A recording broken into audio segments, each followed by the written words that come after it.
হাউসে আগুন। রাস্তায় বেরিয়ে আসেন রাজ্যপাল সিভি আনন্দ বোস, নিজেই তদারকি করতে বেরোন তিনি।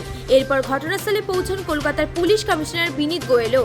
এদিকে এই ঘটনার জেরে এলাকায় আতঙ্ক ছড়িয়ে পড়েছে।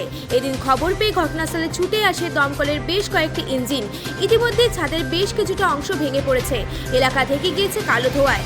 এখনো পর্যন্ত যে তথ্য পাওয়া গেছে তা অনুযায়ী সরাফ হাউসে সেন্ট্রাল ব্যাংকের দপ্তর রয়েছে, ওপরে ছিল রান্নাঘর, সেখানেই আগুন লাগে বলে জানা যায়। স্থানীয়দের দাবি, মিনিট 15-এর মধ্যেই আগুনের লেলিহান শিখা ছড়িয়ে পড়ে চারিদিকে।